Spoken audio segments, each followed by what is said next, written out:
सो कलमकार ने कर्मा को एक अंडररेटेड रैपर से एक मेन स्ट्रीम रैपर बना दिया और 13 फरवरी 2023 को कर्मा ने कलमकार को छोड़ दिया। इससे पहले भी कलमकार को हरजा सरजाई, किडशॉट और रश्मीत कौर ने छोड़ दिया था और अभी पिछले 1 साल से कृष्णा का भी कोई भी सोलो ट्रैक कलमकार से आउट नहीं हुआ है। उनका लास्ट ट्रैक नो कैप था जो कि कलमकार से आउट हुआ है और अब कृष्णा भी काफी लॉन्ग टाइम से सारे सोलो ट्रैक अपने मेन चैनल से ड्रॉप करते हैं और कलमकार को छोड़ने के बाद कर्मा ने अपने सारे इंस्टाग्राम पोस्ट प्राइवेट कर लिए। और कुछ लोग ये भी बोल रहे थे कि कर्मा का भी हरजत जैसा हाल होने वाला है, but I don't think so ऐसा होने वाला है, क्योंकि Karma is a very talented and very intelligent. चाहे आप कर्मा के हुक की बात कर लो, चाहे आप कर्मा के वर्स की बात कर लो या ओवरऑल ट्रैक की बात कर लो, कर्मा हमें कभी भी डिसअपॉइंटमेंट नहीं करते। सो हम सभी ने कर्मा को इस ट्रैक से डिस्कवर किया था जिसका नाम है 1 से 23। पहले बाल खड़े नहीं थे मेरे, मैं साइड की मांग में रहता था, छाती पर थी पैंट, तेल कानों से बहता था ना, स्पोर्ट्स में मैं आगे था। ये सॉन्ग पहले टिकटॉक पे वायरल हुआ, फिर रील्स पे आया और ऐसे करते करते ये सॉन्ग कलमकार की एंटायर जर्नी का मोस्ट व्यूड सॉन्ग बन गया और इस सॉन्ग पे करंटली अभी 18 मिलियन से भी ज्यादा व्यूज हैं और ये एक बहुत बड़ा नंबर बन जाता है जब एक हार्डकोर हिप हॉप ट्रैक इतने सारे व्यूज क्रॉस कर लेता है। और इस सॉन्ग को भी कलमकार के लेवल का कोई भी सॉन्ग क्रॉस नहीं कर पाया है, चाहे वो रफ्तार का सॉन्ग ले लो, चाहे वो कृष्णा का सॉन्ग ले लो, चाहे वो रफ्तार या कृष्णा का कोलैब ले लो या कर्मा कृष्णा का कोलैब ले लो, कोई भी ऐसा सॉन्ग नहीं है जो इस सॉन्ग को क्रॉस कर पाया हो। सो मैं पर्सनली कृष्णा और कर्मा में से कर्मा को ज्यादा सुनना पसंद करता हूँ क्योंकि कर्मा से मैं ज्यादा कनेक्ट कर पाता हूँ। और जब मैंने ये न्यूज सुनी कि कर्मा ने कलमकार को छोड़ दिया है तो मैं थोड़ा सा हर्ट हो गया और मेरे को बिल्कुल भी अच्छा नहीं लगा।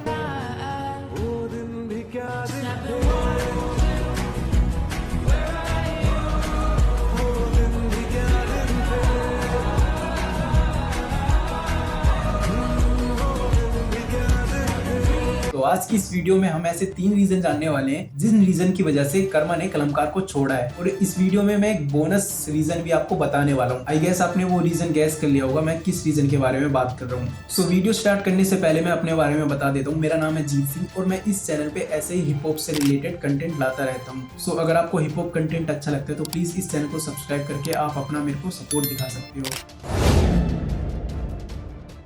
सो सबसे पहला और सबसे मेन रीजन यही है कि कर्मा को भी अब सोलो परफॉर्म करना है, कर्मा को भी अब इंडिविजुअल गेम खेलना है, जिसे कर्मा ने खुद मेंशन किया है कि उनको अब सोलो परफॉर्म करना है। सो डीएचएच में सभी मेन स्ट्रीम रैपर जैसे एमईवी बंटाई, एमसी स्टैंड, डिवाइन, रफ्तार और अभी कृष्णा भी काफी लॉन्ग टाइम से अपने सॉन्ग सोलो ही ड्रॉप कर रहे हैं अपने पर्सनल चैनल से, क्योंकि इंडिविजुअल होने के बहुत सारे फायदे हैं। जो भी आपको रिवेन्यू होता है और जो भी आपकी फेस वैल्यू बनती है वो आपके लॉन्ग रन करियर में काफी इफेक्टिव रहती है। और म्यूजिक लेवल का कब कोई पता नहीं कि कब मार्केट में कोई आपसे बड़ा आर्टिस्ट आ जाए और आपको म्यूजिक लेवल इग्नोर करना स्टार्ट कर दे। सो ये एक मेन रीजन है कि कर्मा के कलमकार को छोड़ने का।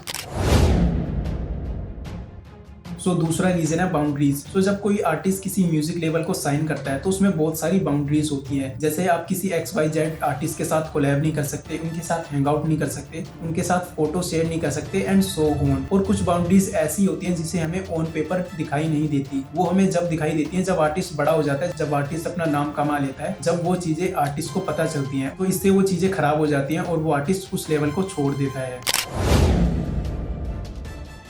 सो तीसरा रीजन है रिवेन्यू। सो एक म्यूजिक लेवल अपने आर्टिस्ट के थ्रू मल्टीपल सोर्स से इनकम कमाता है, जैसे लाइव सोर्स से, यूट्यूब से, ऑडियो स्ट्रीमिंग प्लेटफॉर्म से एंड म्यूजिक के राइट को सेल्स करके। सो इन सारे सोर्स से जो पैसा आता है उसमें से एक छोटा सा ही पार्ट ही एक आर्टिस्ट को दिया जाता है। सो सारा पैसा उस म्यूजिक लेवल को जाता है और डिस्ट्रीब्यूटर को जाता है। और काफी सारे केसेस में ऐसा भी होता है कि आर्टिस्ट को 1 रुपए तक नहीं मिलता। As singers, we get paid to sing a song.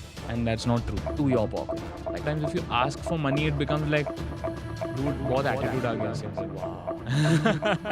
Music level उन आर्टिस्ट को बोलते हैं कि हम आपको फेमस कर रहे हैं, हम आपको फेम वैल्यू दे रहे हैं, तो आप पैसे का क्या करोगे। सो एक ये भी मेन रीजन हो सकता है कर्मा के कलमकार को छोड़ने का। तो चलिए अब उस कंट्रोवर्शियल रीजन के बारे में जानते हैं। सो जब मैं कर्मा का पोस्ट पढ़ रहा था इंस्टाग्राम वाला तो उसमें रफ्तार ने कमेंट किया था। उस कमेंट के रिप्लाई के नीचे बहुत सारे ऐसे नेगेटिव कमेंट भी थे, बहुत सारे ऐसे पॉजिटिव कमेंट भी थे। तो कुछ लोग बोल रहे थे कि रफ्तार की वजह से कर्मा ने कलमकार को छोड़ा है। तो मैं ये आप पे छोड़ता हूँ, आप मेरे को कमेंट करके बता सकते हो कि क्या रफ्तार रीजन है कर्मा के कलमकार को छोड़ने का। आप मेरे को कमेंट करके बता सकते हो। एंड मेरे को ऐसा भी लगता है कि कर्मा और उनके आर्टिस्ट के बीच कुछ भी ठीक नहीं चल रहा है। अगर सब कुछ ठीक चल रहा होता तो क्यों आपके आर्टिस्ट कलमकार को छोड़ते। जैसे रफ्तार रफ्तार सोनी म्यूजिक और जी म्यूजिक के अंडर साइन है, तो रफ्तार और उनकी म्यूजिक लेवल के साथ सब कुछ ठीक चल रहा है और रफ्तार ने अभी उन म्यूजिक लेवल को नहीं छोड़ा है। तो कलमकार और उनके आर्टिस्ट के बीच कुछ भी ऐसा ठीक नहीं चल रहा है। सो अगर आपको ऐसा कोई रीजन पता है जो मैंने इस वीडियो में मिस कर दिया तो आप मेरे को कमेंट करके भी बता सकते हो। सो अगर आप एक अंडररेटेड रैपर हो और आपके पास इतना बजट नहीं है कि आप हर एक म्यूजिक वीडियो पे आप इतना स्पेंड कर सकते, तो बिल्कुल आप किसी म्यूजिक लेवल के अंडर साइन हो सकते और खुद को ग्रो कर सकते हो, और जब आपका कॉन्ट्रैक्ट खत्म हो जाए तो आप उसको लीव भी कर सकते हो। तो गाइस आज के लिए बस इतना ही। अगर आपको वीडियो अच्छी लगी तो प्लीज इस चैनल को सब्सक्राइब कर लो। मैं इस चैनल पे ऐसे ही हिप हॉप से रिलेटेड कंटेंट लाता रहता हूँ, और इस वीडियो को लाइक कर दो।